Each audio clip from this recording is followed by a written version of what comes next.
nei secoli scorsi, secoli e secoli fa, esisteva nel Regno di Napoli una consorteria criminale, un'associazione di farabutti che si chiamava Camorra, ma è una cosa che non ci sta più. Ovviamente scherzo, drammaticamente purtroppo la Camorra esiste ancora, ha solo spostato i suoi interessi, non è stata mai veramente estirpata, perché poi d'altronde dice un detto antico, amare la gente è come la megna, è come l'erba cattiva, si diffonde.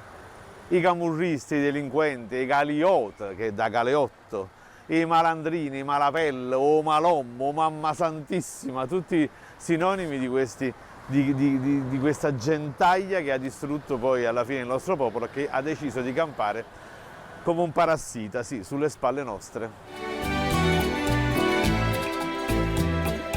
Nella storia ci sono tante figure di camorristi che si sono susseguiti, che ne so, io ricordo, ho studiato Ciccio Cappuccio, che era il bossetiello, il guappo del quartiere di Sant'Antuono Abate, del suo Buvere Sant'Antuono. Oppure già nel Novecento c'era un altro boss famoso qui, alla Sanità, ai Vergini, dove siamo, che era Luigi Campolongo, detto Nasecane, quello che ordinò il terzo funerale di Totò. Sì, ho detto guappo, perché uno dei sinonimi di camorrista, di malommo, in realtà è proprio guappo, anche se la figura del guappo ha avuto un'evoluzione storica. Il guappo in primis era il bravaccio del quartiere, quello che è una specie di boss locale che imponeva con la sopraffazione, con l'intimidazione la propria forza, insomma. Era sempre molto curato nell'aspetto, sempre molto elegante, anche col volto e col fisico curato. Per questo motivo in realtà si suppone che guappo venga dallo spagnolo guapo, che vuol dire esattamente bello, attraente. Il guappo cambia, Ernesto Murolo lo cita nella canzone Napoli che se ne va, o compare parle quando guappo era un re. Cambia la figura del guappo nella società. Anche le donne potevano essere guappe. Ne parla Tarantella Luciana di Libero Bovio. Insieme a te Luciana, casi guappa e si bella, una femmina prepotente, fa la guappa.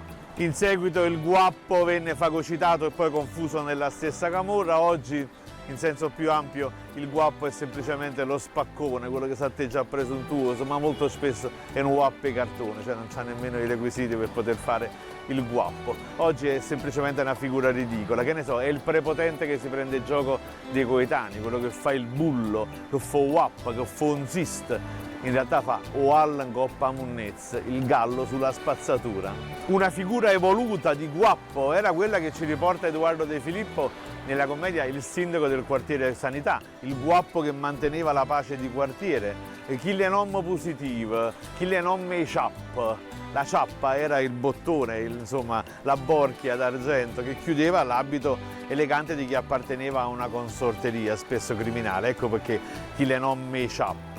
Che ne so, la figura del guappo viene riprodotta pure in un film di Vittorio De Sica, L'oro di Napoli, quando Totò ha la casa occupata da questo guappo. Dal guappo viene guapparia che è la consorteria criminale cantata da Libero Bovio. Guappo è enorme panz, enorme conseguenze, che devo dire, enorme rispetto. Ecco, per esempio, una figura cinematografica è Dudu, che era un guappo dell'Operazione San Gennaro, oppure Pascalino Sette Bellezze, ecco, nel film di Lina Wertmüller. Guappo è l'uomo ammartinato. Ammartinato vuol dire che è il coltello, perché in lingua napoletana antica il martino è il coltello e forse viene proprio da San Martino che teneva la spada, lui tagliò il mantello per darlo al povero. E infatti nella canzone O Wap Namurat, quella di Raffaele Viviani, lui dice: tu sai che hai fatto, se non ti infilo jung nata volta, questo curtulluccio mio a mani che cata, ti scosa annanza rinte a fuori a rete, tu sai che hai fatto.